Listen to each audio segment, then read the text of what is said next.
हिमांशु को बक्से से मिली जादुई पेंसिल आखिर क्यों गायब हो गई, चलिए देखते हैं। एक बार की बात है, एक छोटे से शहर में हिमांशु नाम का एक लड़का रहता था। हिमांशु को चित्र बनाना बहुत पसंद था। वह जानवरों, सुपरहीरो और अद्भुत दुनिया की तस्वीरें बनाने में घंटों बिताता था। एक दिन अपने घर में एक पुरानी अटारी की खोज करते समय हिमांशु को एक धूल भरा पुराना बक्सा मिला।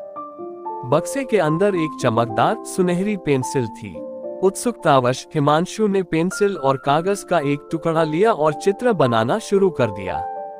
उन्होंने चमकीले, रंगीन पंखों वाले एक सुंदर पक्षी का रेखाचित्र बनाया। उसे आश्चर्य हुआ, जैसे ही उसने चित्र बनाना पूरा किया, पक्षी जीवित हो गया और कागज से उड़ गया। हिमांशु को अपनी आंखों पर विश्वास नहीं हो रहा था। उसने जल्दी से एक छोटी सी नाव खींची और पहले की तरह नाव कागज से बाहर निकली, असली और चलने के लिए तैयार। हिमांशु को एहसास हुआ कि यह पेंसिल जादुई थी। इससे उसने जो कुछ भी बनाया वह सजीव हो गया। अपनी खोज से उत्साहित होकर हिमांशु ने अपने साथ बनाए रखने के लिए एक दोस्ताना कुत्ते का चित्र बनाया। कुत्ते ने अपनी पूंछ हिलाई और खुशी से भौंकने लगा। हिमांशु ने उसका नाम बनी रखा। साथ में उन्होंने बहुत सारे मजेदार साहसिक कार्य किए। वे पार्क में गए, खेल कूद किया और शहर का भ्रमण किया।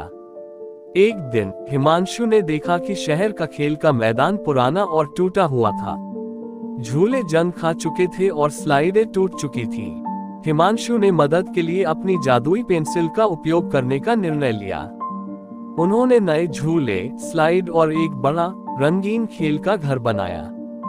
जैसे ही उन्होंने प्रत्येक ड्राइंग पूरी की, खेल के मैदान के नए उपकरण चमकदार और नए दिखाई देने लगे।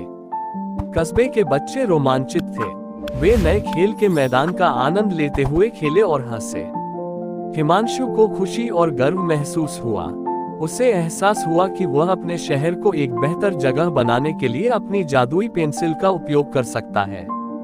अगले कुछ दिनों में हिमांशु ने शहर के लिए और भी अद्भुत चीजें बनाई। उन्होंने रंग बिरंगे फूलों वाला एक सुंदर बगीचा, शहर के चौराहे पर एक बड़ा फव्वारा और यहाँ तक कि बत्तखों वाला एक छोटा तालाब भी बनाया। शहर और अधिक सुंदर और जीवंत हो गया।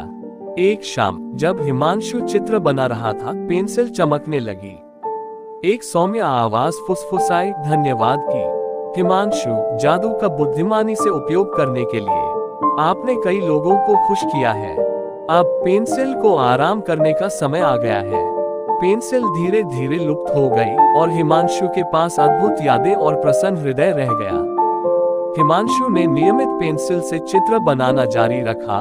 वह हमेशा उस जादुई पेंसिल को याद रखता था जो उसके शहर में बहुत सारी खुशियां लेकर आई थी।